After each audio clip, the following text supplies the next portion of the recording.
If sailor tales and sailor tunes, storm, adventure, heat and cold, if schooners, islands, and maroons, and buccaneers and buried gold, and all the old romance retold, exactly in the ancient way, can please as me they pleased of old, the wiser youngsters of today. So be it. And fall on. If not, if studious youth can no longer crave his ancient appetites forgot, Kingston or Ballantyne, the brave, or Cooper of the wood and wave, so be it also.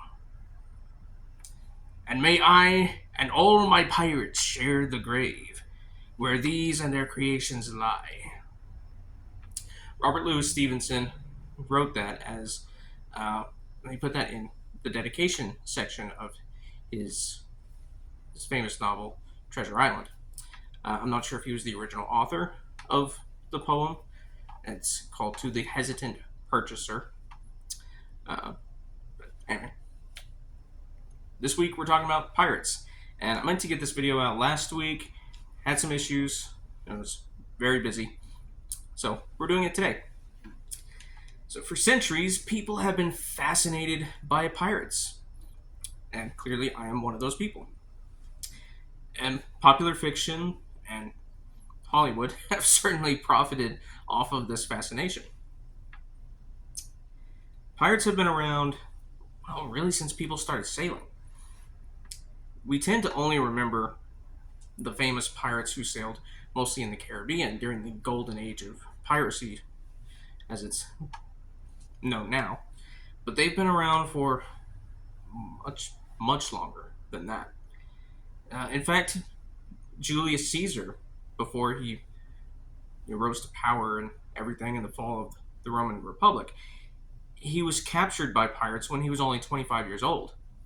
Caesar persuaded them to raise his ransom from what he considered a measly 20 talents to 50, and he sent his own people to raise the funds. He then practiced his oratory skills by giving the pirates speeches, and he would often tell them that once he had escaped or been set free, he would return and capture them and have them all crucified. But they took it as a joke from this young and crazy captive. But after the ransom was paid and Caesar was freed, he raised a small navy and captured the pirates. He then had them all crucified, just like he said. The golden age of piracy, if you will, it didn't really start until the 1650s and lasted until about the 1730s. This is the time period where most of the famous pirates sailed the seven seas.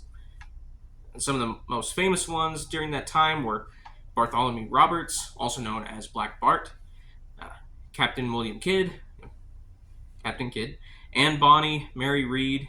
It wasn't just a male dominated profession, although they were the leading majority, but there were some female pirates.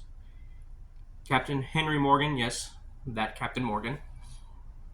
And of course, Edward Teach, also known as Captain Blackbeard.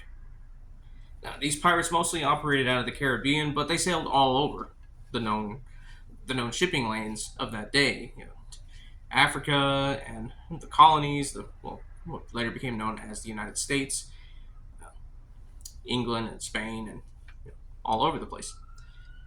And a lot of these pirates started off as privateers, or as members of the Royal Navy, or simple merchant sailors, or whatever. But privateers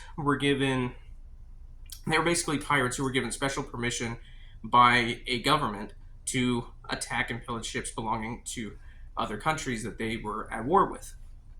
For example, Sir Francis Drake, he did most of his privateering before the golden age of piracy, but he was a privateer for England against Spain. So to the Spanish, they hate Sir Francis Drake. But to the British, he's a hero.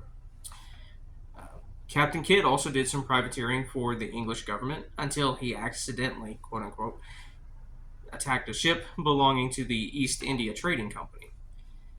Now, in his defense, the the ship called the Quedagh Merchant uh, did have papers on board known as a French pass. So it was basically papers saying that the ship could carry French cargo and trade with France. Now, that being said, Kidd probably should have realized that it was a ship belonging to the East India Company, but anyway.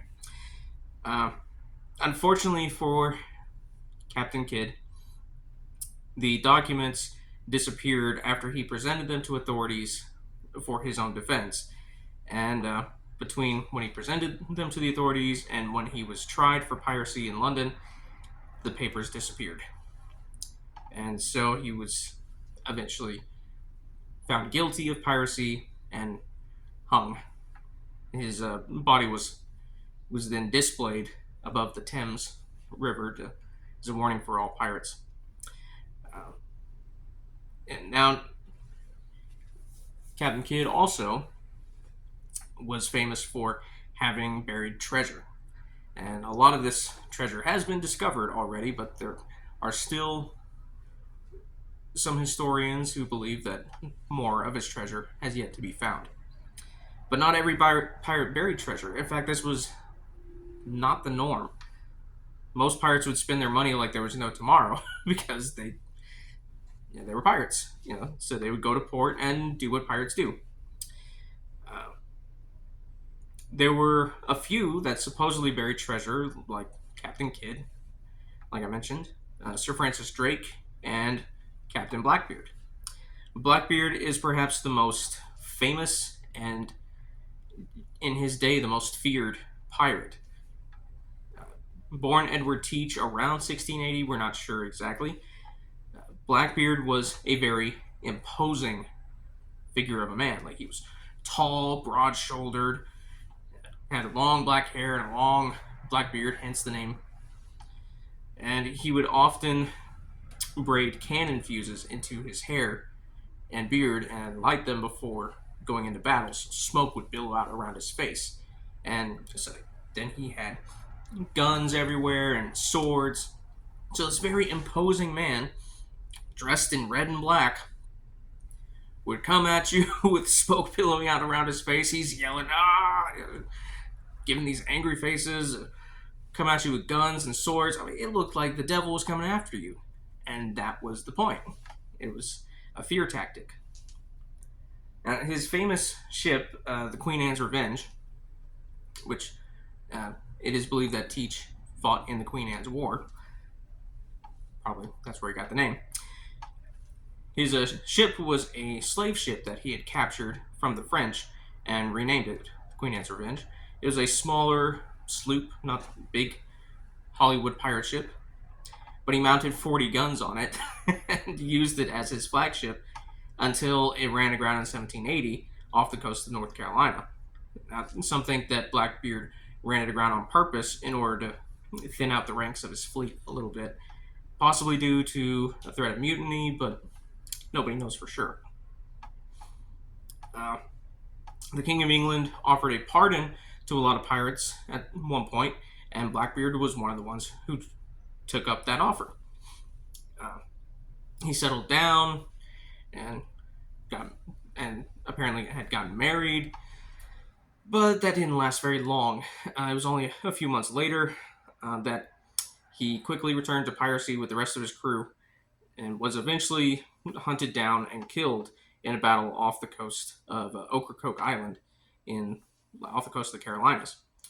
His head was taken back to Virginia in order to collect the reward, and his body was thrown into the sea. But according to the legends, his body swam around the ship three to five times, I can't remember, before finally sinking down into the depths. With Blackbeard's death, the golden age of piracy, it really didn't last much longer. Now, in literature and Hollywood, much of the pirate lingo that we all know, like "arg" and "walk the plank" and "shiver me timbers," stuff like that, it doesn't come from actual pirates. They come from the author Robert Louis Stevenson, who wrote the famous novel Treasure Island. Now, Treasure Island was written for Stevenson's children, and so the author, he felt like he couldn't use the actual language that sailors often used because it was a little inappropriate for his children. So he made up a lot of the lingo. His story has been adapted numerous times over the years for film and television, probably plays too. Most notably are Disney's Treasure Island movie in 1950, the Muppet Treasure Island movie in 1996, Disney's Treasure Planet in 2002. I believe there's also a miniseries that came out in like a two-part miniseries or something, or television movie came out in the 90s with the young Christian Bale and starring Charlton Heston as Long John Silver. Other famous pirate movies, of course, or stories. Peter Pan has pirates in it. Captain Hook, the movie Hook, which was sequel, starring Robin Williams and Dustin Hoffman. Cutthroat Island, Captain Blood, Blackbeard's Ghost, The Goonies. They were after a pirate treasure. Princess Bride, the Dread Pirate Roberts. And I mentioned earlier Blackbeard's Ghost. If you haven't seen it, watch it. It's on Disney Plus. It is a fantastic comedy. It's hilarious and it's awesome. But even VeggieTales got in on it with the pirates who don't do anything. The Swiss Family Robinson had pirates in it, and many, many more. Of course, the most famous being the Pirates of the Caribbean film franchise, based off of the ride at Disneyland. Which I will get my rankings here in a minute.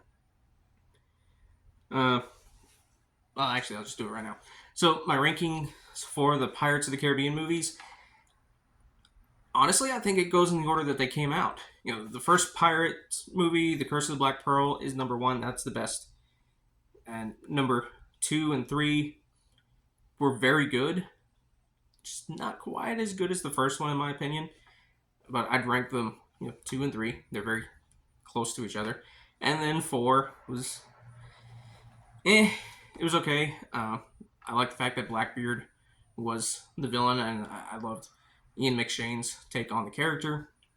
I liked having Barbossa back and all that, but it could have been better. And then the last one was just awful, in my opinion. Nothing to do with Jeffrey Rush's portrayal of Barbossa. He was awesome. He was probably the best part of the movie, in my opinion. I didn't like what they did with Captain Jack in that one. He just seemed way too drunk and just dumb. Jack has always been witty and silly, and certainly drunk, but he's never been just plain dumb.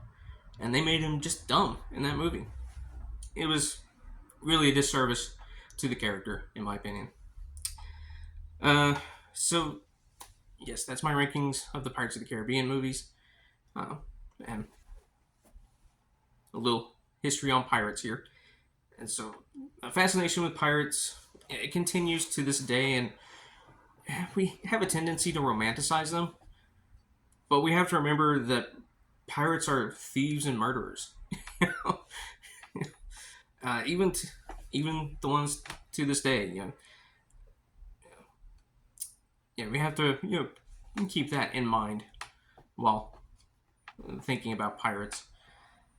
Well, that's all the time we have for today. I hope y'all are well and happy. Hope y'all are well and happy. And until next time, yo ho ho and a bottle of rum. God bless.